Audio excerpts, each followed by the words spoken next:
Selamat malam saudara-saudaraku yang kekasih. Hari ini hari Jumat, Happy Friday. Kita ada PRT, Persekutuan Rumah Tangga. Kita akan memuji Tuhan, menyanyi, kita akan belajar firman Tuhan dan berdoa bersama-sama. Ya, Saudari Dian dan kawan-kawan dari PRT wilayah utara akan memimpin kita di dalam menyanyi, memuji Tuhan, 2 lagu. Ya, saya persilakan Dian dan kawan-kawan. Mari kita siapkan hati kita. Selamat malam saudara-saudari terkasih di dalam Tuhan. Dalam persekutuan PRT kali ini, kami akan menyanyikan lagu Yesus Ajaib, Tuhanku Ajaib. Mari kita bersama-sama menyanyikan lagu ini. Mari kita berjoget ria, kita beregeria, karena Tuhan kita adalah Tuhan yang ajaib, yang kasihnya tidak berubah dahulu, sekarang, dan selamanya. Yesus Ajaib, Tuhanku Ajaib. Hati yang kuat, mari kita sama-sama berdiri, kita goyang ini. Yesus ajaib, Tuhanku ajaib, kasihnya ajaib bagiku. Yesus ajaib, Tuhanku ajaib, rahmatnya kekal selamanya. Yesus ajaib, Yesus ajaib, Tuhanku ajaib, kasihnya ajaib bagiku. Yesus ajaib, Tuhanku ajaib, rahmatnya kekal selamanya. Tak berubah, tak berubah kasihnya. Setiap hari bertambah indahnya, sampai bumi berlalu dan habis ragaku. Yesusku ajaib bagiku. Yesus ajaib, Yesus ajaib, Tuhanku ajaib, kasihnya ajaib bagiku. Yesus ajaib, Tuhanku ajaib, kekal selamanya. Yesus ajaib, Yesus ajaib, Tuhanku ajaib, kasihnya ajaib bagiku. Yesus ajaib, Tuhanku ajaib, rahmatnya kekal selamanya. Tak berubah kasihnya, tak berubah kasihnya. Setiap hari bertambah indahnya, sampai bumi berlalu dan habis ragaku. Yesusku ajaib bagiku. Yesus ajaib, Yesus ajaib, Tuhanku ajaib, kasihnya ajaib bagiku. Yesus ajaib, Tuhanku ajaib, rahmatnya kekal selamanya. Rahmatnya, rahmatnya kekal selamanya. Rahmatnya kekal selamanya. Rahmatnya kekal selamanya. Amin. Tiba saatnya kita mendengarkan firman Tuhan. Bagi Tuhan tidak ada yang mustahil. Bagi Tuhan tidak ada yang tidak mungkin. Pasti kita bisa melewati masa pandemi ini. Karena Tuhan selalu bersama-sama dengan kita. Dan pertolongannya selalu tepat pada waktunya. Bagi Tuhan tidak ada yang mustahil.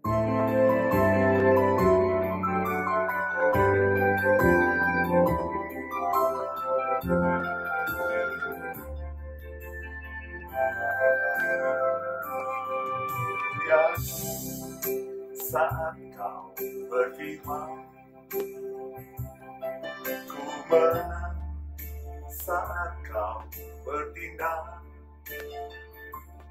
hidupku hanya ditentukan oleh perkataan.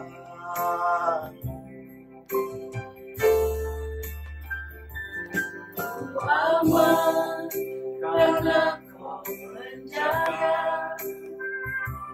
Ku kuat karena Kau menopang. Hidupku hanya ditentukan oleh kuasa-Mu.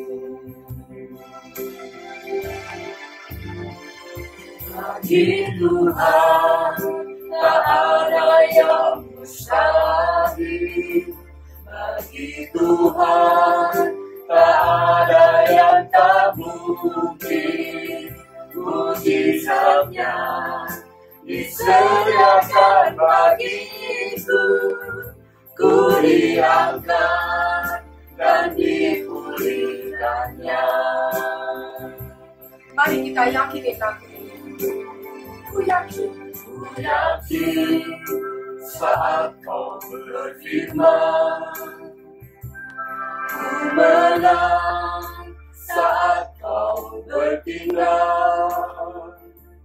Hidupku hanya ditentukan oleh perkataan-Mu. Ku aman karena Kau menjaga. Aku kuat karena Kau menopang. Hidupku hanya ditentukan oleh kuasa-Mu. Bagi Tuhan tak ada yang mustahil. Bagi Tuhan tak ada yang mustahil. Bagi Tuhan tak ada yang tak mungkin. Mujizatnya disediakan bagiku. Ku diangkat dan dipulihkannya. Bagi Tuhan tak ada yang mustahil. Bagi Tuhan tak ada yang tak mungkin. Mujizatnya disediakan bagiku. Ku diangkat dan dipulihkannya. Ku diangkat dan dipulihkannya. Ku diangkat dan dipulihkannya.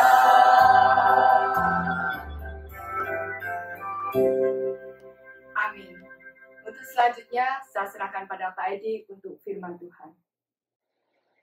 Terima kasih Dian dan kawan-kawan sudah mengajak kita memuji Tuhan. Saya berdoa kiranya melalui dua pujian ini kita lebih dikuatkan, diteguhkan, lebih yakin Allah kita Allah yang ajaib, Tuhan kita Tuhan yang ajaib, yang sudah mati, bangkit, dan naik ke sorga bagi kita. Kemarin kita rayakan hari kenaikan Tuhan Yesus, dan Dia juga yang akan menolong kita menghadapi semua persoalan di dunia ini, asal kita tetap sungguh-sungguh bersandar, berharap, dan beriman kepadanya.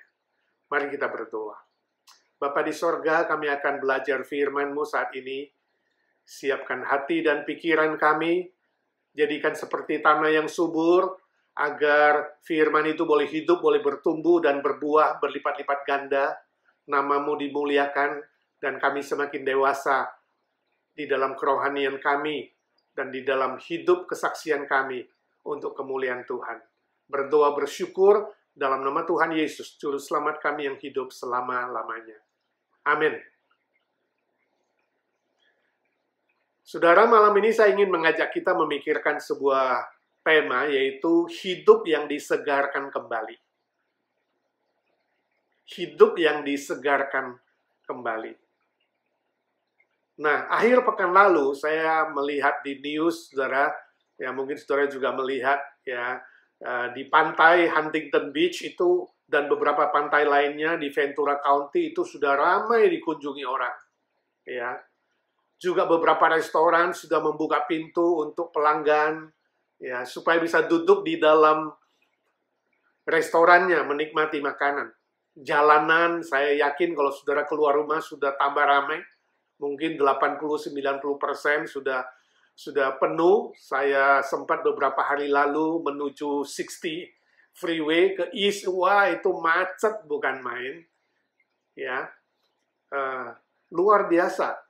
Rupanya orang-orang yang dikurung selama lebih 2 bulan di rumah itu sudah tidak tahan. Ya, stres, jenuh, letih, lesu, loyo, gak bergairah. Jadi perlu ada kesegaran jasmani. Jadi manusia-manusia pada keluar. Ya, saya nggak tahu saudara sendiri keluar rumah nggak, jalan-jalan nggak? Ya, cari udara segar, mungkin lihat sunset, olahraga, dan melakukan aktivitas lainnya untuk menyegarkan kembali kehidupan yang jenuh dan bosan itu. Saudaraku yang kekasih, kesegaran jasmani itu memang penting dan perlu. Tapi kesegaran jiwa dan roh itu juga jauh lebih penting diperhatikan. Saya tidak tahu bagaimana dengan saudara selama ini. Permisi tanya, bagaimana caranya saudara mendapatkan kesegaran jiwa, kesegaran roh?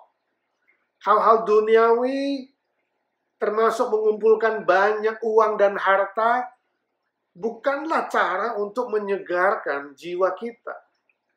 Sebab semua hal yang bersifat duniawi dan kedagingan kita itu adalah sementara. Nah, kesegaran jiwa dan roh haruslah datang dari Tuhan dan dari firman Tuhan yang kekal. Sebab dunia dan segala isinya akan berlalu. Tetapi Tuhan dan firman-Nya itu akan tetap selama-lamanya. Nah, sebab itu saya ingin mengajak saudara membaca firman Tuhan malam ini untuk belajar sebuah tema hidup yang disegarkan kembali. Mari kita membaca dari 1 Timotius pasal ke-6 ayat 11 dan 12. Ada 2 ayat firman Tuhan yang saya akan baca untuk kita. 1 Timotius pasal 6 ayat 11 dan 12. Demikian firman Tuhan. Tetapi engkau, hai manusia Allah, jauhilah semuanya itu. Kejarlah keadilan, ibadah, kesetiaan, kasih, kesabaran, dan kelembutan. 12. Bertandinglah dalam pertandingan iman yang benar, dan rebutlah hidup yang kekal. Untuk itulah engkau telah dipanggil dan telah engkau ikrarkan ikrar yang benar di depan banyak saksi. Nah, saudaraku, dari firman Tuhan di atas, kita melihat ada 3 kata penting yang ditulis dalam bentuk perintah. Diterjemahkan berakhiran lah di situ. Ya, yaitu jauhilah, kejarlah, bertandinglah. Nah, dari 3 perintah inilah kita akan belajar 3 cara atau 3 kiat atau 3 rahasia yang diajarkan firman Tuhan agar hidup kita bisa disegarkan kembali. Ya. Dengan demikian kita bisa hidup lebih damai, lebih tenang, lebih sukacita, dan lebih bergairah dalam menjalani hari-hari kita. Yang pertama, firman Tuhan mengatakan, jauhilah semuanya itu, ayat 11a. Ini adalah panggilan kepada kita yang sudah percaya. Orang-orang yang sudah menerima Kristus yang disebut dengan manusia Allah. Tadi dikatakan, hai manusia Allah. Istilah hai manusia Allah adalah sebuah panggilan kepada orang-orang percaya. Kepada kita yang sudah mengenal Kristus. Untuk menjauhi semua itu, dikatakan Rasul Paulus. Jauhilah semua itu. Nah, pertanyaannya, semua itu apa? Jauhilah semuanya itu. Semua itu berhubungan dengan ayat-ayat sebelumnya. Konteksnya harus diperhatikan. Jadi ayat sebelumnya, ayat 9 dan 10 berkata apa? Firman Tuhan bilang demikian. Tetapi mereka yang ingin kaya terjatuh ke dalam pencobaan, ke dalam jerat, dan ke dalam berbagai-bagai nafsu yang hampa dan yang mencelakakan, yang menenggelamkan manusia ke dalam keruntuhan dan kebinasaan. Ayat 10. Karena akar segala kejahatan ialah cinta uang. Sebab oleh memburu uanglah beberapa orang telah menyimpang dari iman dan menyiksa dirinya dengan berbagai-bagai duka. Jadi saudara, jauhilah semuanya itu, artinya jauhilah keinginan untuk jadi kaya raya secara materi, secara duniawi. Jauhilah keinginan untuk mengumpulkan kekayaan dengan mencintai uang. Sebab cinta uang adalah akar kejahatan. Oh, bukan nggak boleh cari uang, saudara. Jangan salah mengerti ayat ini. Ya, ayat ini berkata cinta uang. Cinta uang adalah orang yang memfokuskan dirinya kepada hal-hal materi, uang saja. Cita-citanya menjadi kaya secara duniawi, secara materi. Saudara, kalau fokus hidupmu hanya materi dan duniawi, dan mengejar uang, mengejar kekayaan yang sementara, hidupmu tambah stres. Ya, tambah susah, tambah banyak khawatir, tambah frustrasi, tambah depresi. Pasti hidupmu secara jiwa, roh, dan fisik tambah letih, tambah lelah, tambah loyo, tambah tidak bergairah, tambah berbeban berat. Itulah sebabnya firman Tuhan mengatakan, jauhilah semuanya itu. Ya. Karena hidupmu bukan semakin segar dan bergairah, tapi semakin berbahaya. Bukan bahagia, tapi bahaya. Hatimu akan jauh lebih kosong.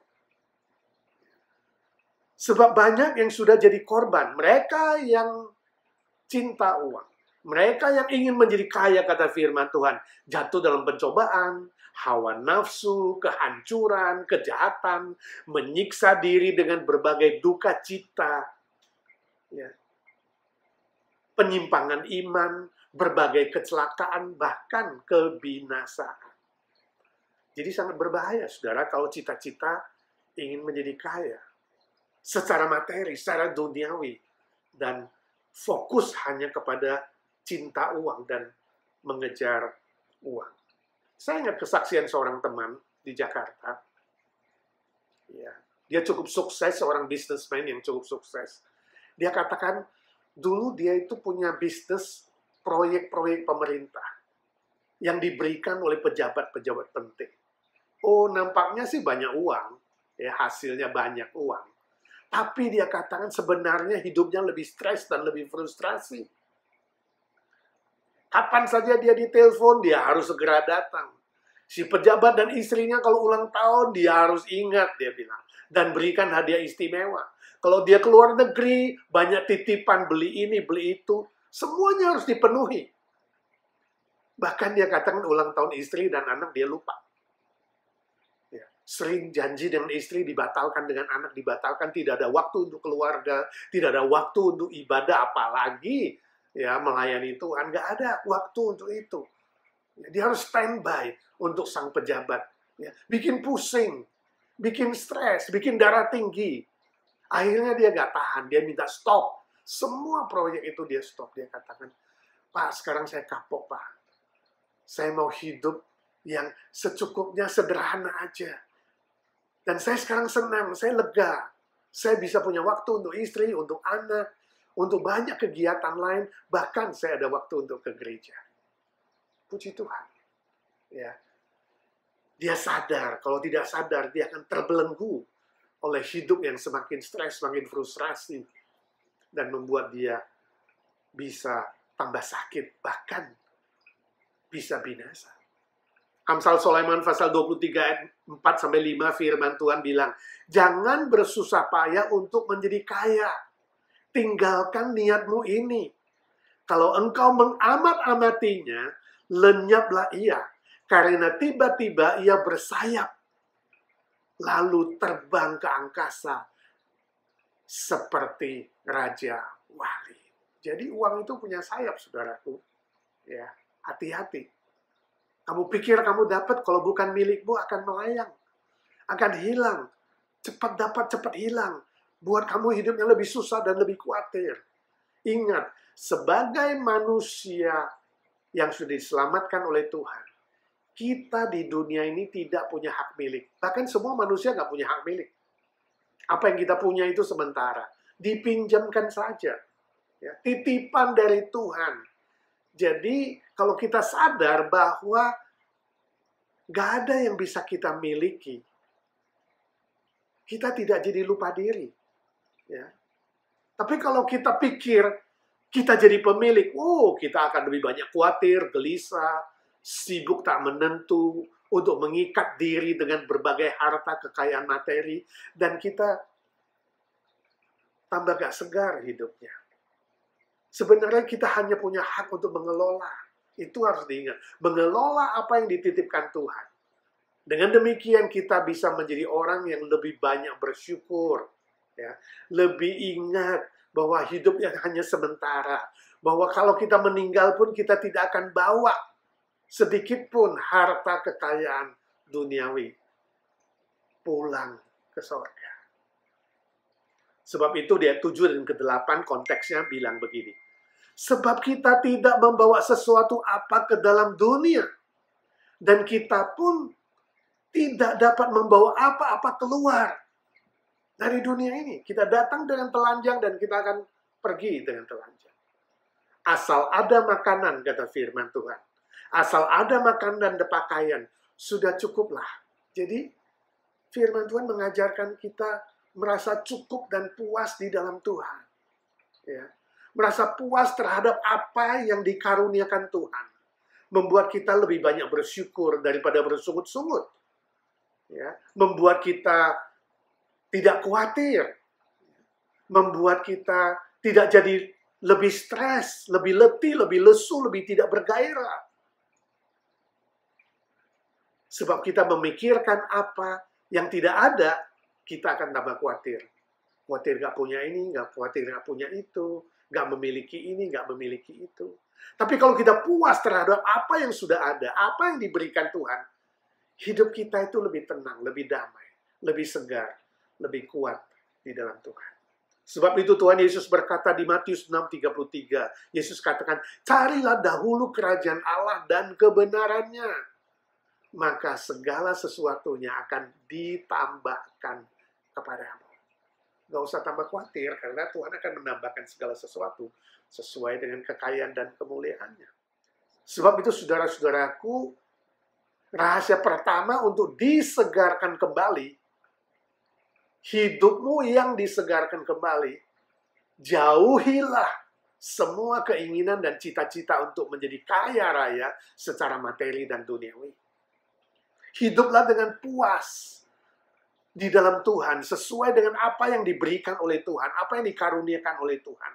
Milikilah tujuan hidup dan motivasi hidup yang benar, yaitu memuliakan Tuhan dan mengelola apa yang Tuhan berikan untuk menjadi berkat bagi orang lain. Itu rahasia pertama. Rahasia kedua, ya, kejarlah tadi. Lah yang kedua, kejarlah keadilan, ibadah, kesetiaan, kasih, kesabaran, dan kelembutan. Ayat 11b. Nah, ini adalah perintah yang sebaliknya dari yang pertama. Yang pertama, yaitu jauhkan diri dari kekayaan duniawi. Yang kedua ini, kejarlah kekayaan rohani.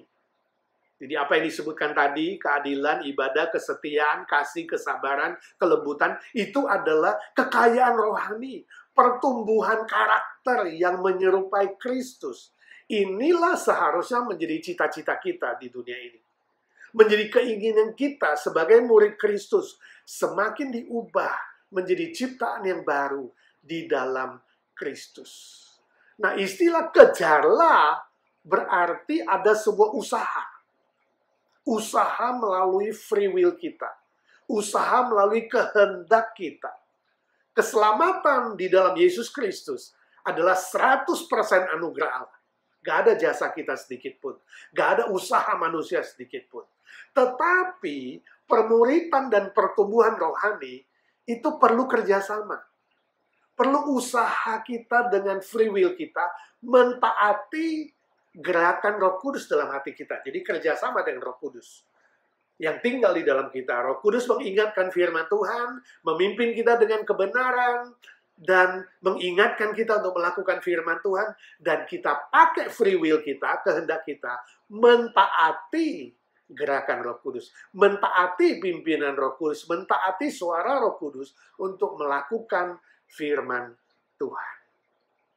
Jadi usaha untuk kerjasama dengan Roh Kudus itu artinya dari diri kita harus ada perencanaan dalam pikiran. Harus ada keinginan atau tekad dalam hati dan ada kemauan, ya, kehendak untuk mempraktekkan kebenaran firman Tuhan. Maka kita akan berhasil bertumbuh semakin dewasa di dalam karakter dan rohani, dan itu membuat hidup kita, jiwa kita, roh kita lebih segar di dalam Tuhan. Saya ingat saya pernah dengar kesaksian di Jawa Timur, ada seorang encek yang sering dipanggil encek Gombak di Jawa Timur. Dia itu seorang yang suka berjudi, ya, terikat dengan kebiasaan buruk di dunia ini. Tapi setelah dia percaya kepada Tuhan Yesus, dia bertekad untuk berubah. Hidupnya yang keras, kasar, dan semau gue diubah oleh Tuhan menjadi karakter yang lebih baik, lebih benar, lebih lembut. Dia banyak berubah. Tapi ada satu hal, yaitu keinginan berjudi itu selalu dia terjatuh. Ya. Selalu kambuh lagi. Dia nggak tahu bagaimana harus melawan itu. Akhirnya dia bertekad dengan nekat memotong salah satu jempol tangannya. Ketika ditanya, kenapa kamu lakukan itu? Dia katakan, setiap hari ketika aku lihat jempolku yang terpotong ini, aku tahu aku tidak boleh berjudi lagi. Aku sudah janji sama Tuhan. Aku diingatkan kepada janjiku kepada Tuhan, kepada tekadku untuk tidak lagi berjudi, tapi hidup baik dan benar di dalam Yesus Kristus. Nah, saudaraku yang kekasih, kita gak perlu seperti itu. Saudara gak perlu seperti encek Gombak itu. Jangan sampai saudara memotong lidah saudara kalau lidah saudara sering berdosa dan berkata yang jorok dan najis. Jangan potong kakimu atau jari kakimu kalau saudara sering pergi ke tempat-tempat yang tidak benar dan berdosa. Jangan potong tanganmu kalau tanganmu berdosa. Ya, jangan lakukan itu. Itu encek Gombak. Tapi poin saya adalah perlu ada usaha. Perlu ada perencanaan dalam pikiran. Tuhan, saya mau berubah dalam hal ini. Tuhan, saya mau berkeinginan menjadi lebih baik, lebih benar. Ada sebuah usaha untuk semakin menyerupai Kristus, menyerupai karakter Kristus. Semasih hidup di dunia, bercita-citalah semakin dewasa dalam pertumbuhan rohani dan karakter yang baik dan benar demi memuliakan Bapa di sorga. Maka hidup kita itu akan lebih disegarkan oleh Tuhan. Jiwa dan roh kita itu bergairah dalam menjalani hidup ini. Sebab ada sebuah cita-cita, ada sebuah keinginan yang mulia, yang kekal sifatnya dan nilainya. Yang ketiga, cara ketiga untuk disegarkan kembali, firman Tuhan berkata, bertandinglah dalam pertandingan iman. Bertandinglah dalam pertandingan iman. Ini juga perintah. Ya. Pertandingan iman itu untuk mengalahkan semua godaan, cobaan dalam perjalanan menuju hidup yang kekal. Itu ayat ke-12. Istilah bertanding di sini adalah sebuah tindakan yang aktif. Perintah yang harus dilakukan. Bukan anjuran atau himbauan atau mudah-mudahan bisa dilakukan. Tapi aktif, siap untuk bertanding secara rohani. Melawan semua godaan, cobaan yang akan menjatuhkan kita dalam perjalanan mengikut Tuhan. Untuk bertanding, saudara, dibutuhkan disiplin dalam latihan. Ya, ibarat atlet olahraga misalnya. Perlu latihan, perlu belajar, perlu tekun dan disiplin dalam waktu, disiplin dalam makanan, minuman, istirahat, dan semua kegiatan lainnya. Demikian juga dalam pertandingan rohani, untuk menang melawan godaan, cobaan, ya, panah api dari si jahat, siasat-siasat si jahat, kita membutuhkan latihan rohani juga. Ini sangat-sangat penting. Tidak heran dalam konteks sebelumnya Rasul Paulus menuliskan firman Tuhan. Dalam ayat 6 dia katakan bahwa ibadah itu kalau disertai rasa cukup memberikan keuntungan yang besar. Jadi saudara, ibadah kepada Tuhan adalah sebuah latihan rohani yang memberikan keuntungan, memberikan manfaat yang bisa menolong kita siap sedia setiap saat menghadapi godaan cobaan dari si jahat. Ibadah membuat jiwa dan roh kita menjadi segar seperti mendapat makanan, minuman, dan vitamin. Lebih disegarkan, lebih disiapkan dalam segala situasi dan kondisi apapun. Walaupun sekarang ini kita belum bisa beribadah berkumpul di gereja, hanya online di rumah, atau di mobil, atau di tempat di mana saudara berada sendirian, ingat, tetap setia, disiplin, dan tetap bersemangat. Ingat, Allah itu maha hadir, dan Dia menginginkan kita beribadah dengan hati yang tulus, dengan setia mengasihi Dia, dan menyembah hanya kepadanya. Ya, saya bersyukur sekali, walaupun kita masih online, ya, jumlah yang mengikuti ibadah online dan PRT online jauh lebih banyak dari hadir di gereja, 2-3 kali lipat. Saya bersyukur saudara tidak lengah, tidak lesu, tidak lupa, tidak malas. Ya, sebab melalui ibadah inilah jiwa dan roh kita disegarkan kembali. Kesehatan roh dan jiwa kita terpelihara. Melalui ibadah seperti inilah Tuhan menurunkan berkat-berkat-Nya kepada kita. Damai sejahtera, sukacita, ketenangan, penghiburan, dan semua berkat-berkat lainnya. Saudara pasti akan mengalami kepuasan batin, jiwa, dan roh. Saya yakin pasti lebih segar, lebih bergairah, dan dijauhkan dari kejatuhan dalam berbagai pencobaan dan dosa dan kejahatan. Tuhan Yesus berkata dalam Matius 26 ayat 41, berdoalah dan berjaga-jagalah, supaya kamu jangan jatuh dalam pencobaan. Roh memang penurut, tapi daging itu lemah. Jadi saudaraku ingatlah, kita masih hidup dalam darah dan daging. Ada banyak kelemahan, ada banyak kelalaian, kealpaan, lupa diri. Kalau cobaan dan godaan datang, kita jadi mudah terjatuh. Hati-hati. Sebab itu selain ibadah yang disiplin, kita juga harus berdoa dan berjaga-jaga dengan disiplin. Doa bukan tutup mata, tapi buka mata. Artinya kita sadar, kita siap siaga menghadapi semua cobaan dan godaan. Bukan hanya kata-kata yang kita ucapkan kepada Tuhan, tetapi juga sebuah tekad untuk melawan semua godaan dan cobaan itu dengan firman Tuhan.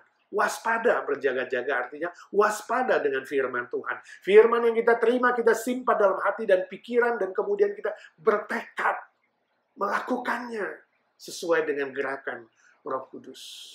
Ya, memang biasanya manusia kalau lagi susah, lagi sedih, lagi terdesak, lagi kesulitan, itu lebih disadarkan untuk mencari Tuhan dan minta pertolongan.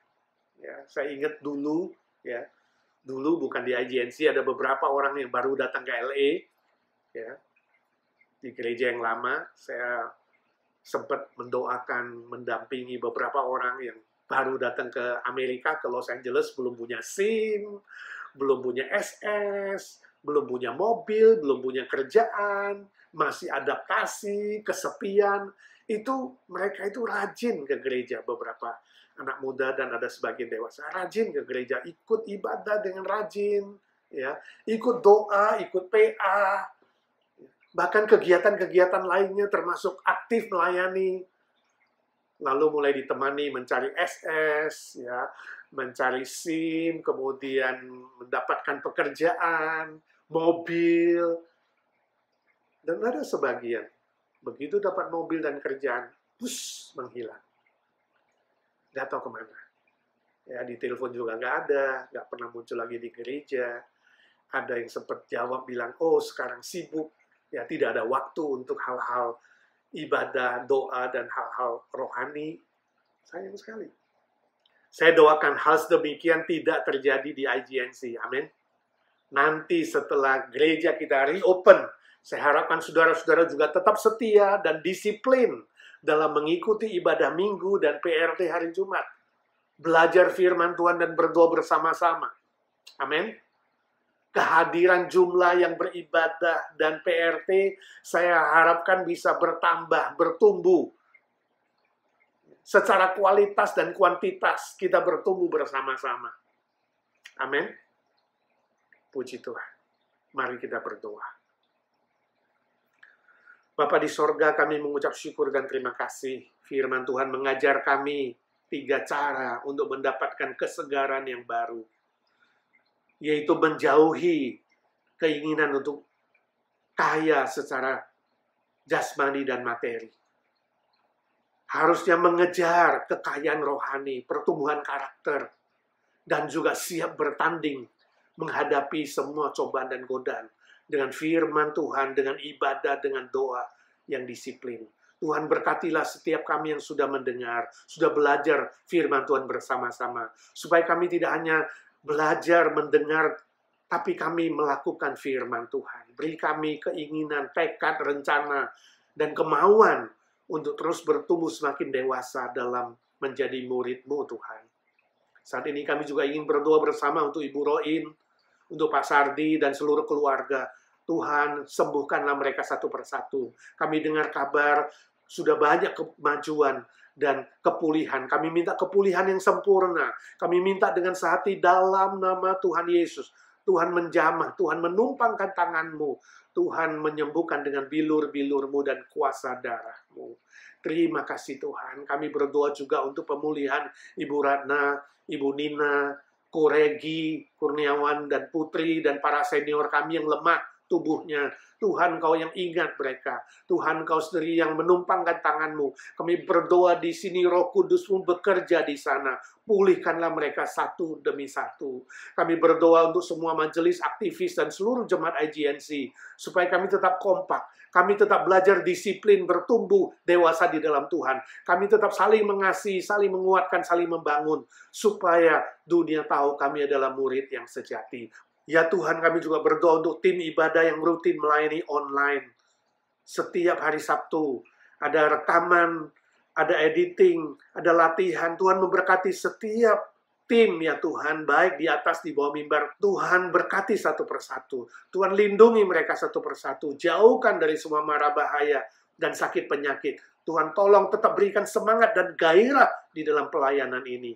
Ya Tuhan, kami juga berdoa untuk kawan-kawan kami yang setiap hari harus keluar rumah untuk bekerja, baik di bidang medik, di bidang transport, di bidang hal-hal yang esensial. Tuhan lindungi, Tuhan jaga mereka, jauhkan dari semua virus, jauhkan dari semua sakit penyakit dan mara bahaya. Kami doakan juga untuk semua dokter, nurse, polisi, petugas, pekerja di bidang makanan, transport, dan juga bidang-bidang esensi supaya kehidupan kami bisa tetap berjalan di masa pandemi ini, Tuhan.